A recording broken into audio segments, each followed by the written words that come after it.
पहले दिन से ही सूरज कनिका को पसंद करने लगा था। और कनिका वो भी थोड़ा बहुत, क्योंकि सूरज बहुत सीधा साधा लड़का था।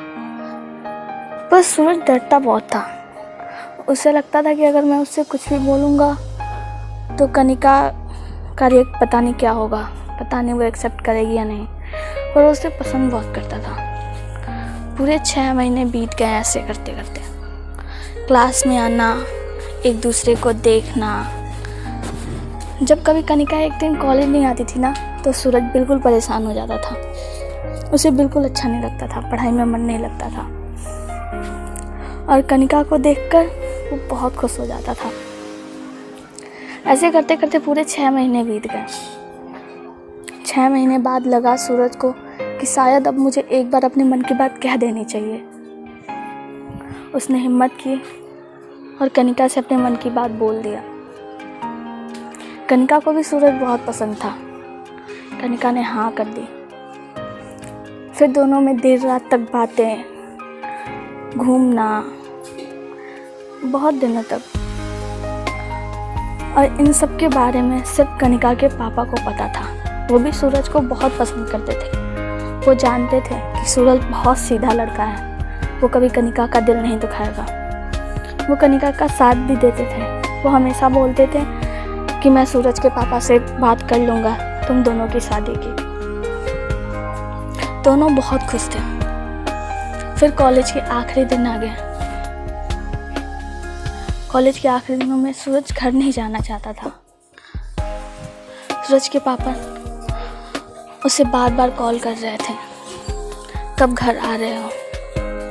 कनिका के पापा ने बात की कि सूरज, मैं तुम्हारे घर आऊँगा और तुम दोनों की शादी की बात करूँगा।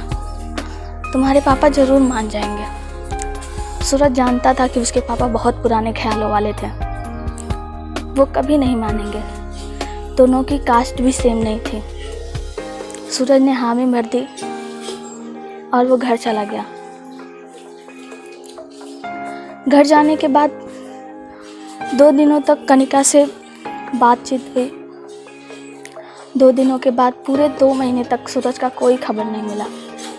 कोई कॉल नहीं, कोई मैसेज नहीं। कनिका बहुत परेशान सी रहने लगी। कनिका को लगता था पता नहीं क्या हुआ। कॉल करती थी, नंबर बिजी आता था। 1 महीने बाद तो नंबर ही बंद हो गया। कनिका बहुत परेशान सी लगने लगी। कनिका के पापा को कनिका की परेशानी देखी नहीं गई। अब वो उसे लेकर सूरज के गांव चले गए। वहाँ जाकर उन दोनों को पता चला कि सूरज की शादी हो चुकी है। कनिका के पापा को बहुत बड़ा झटका लगा। उन्होंने सूरज से बात की। सूरज ने बताया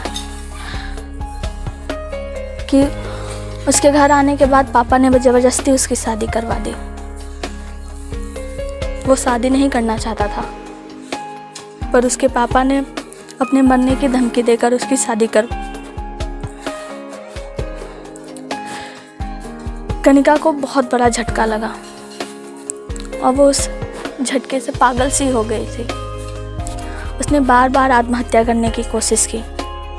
कनिका के पापा कनिका को लेकर शहर चले आए। कनिका के पापा मम्मी बहुत परेशान रहने लगे। कनिका पागलों सी हरकतें करने लगी। अकेले में सूरज से बातें करना, एकदम पागल सी हो गई थी। कनिका के पापा ने कनिका को अच्छे डॉक्टर से दिखाया। कनिका को ठीक होने में पूरे 2 साल लग गए। कनिका बिल्कुल पूरी तरीके से ठीक हो गई थी।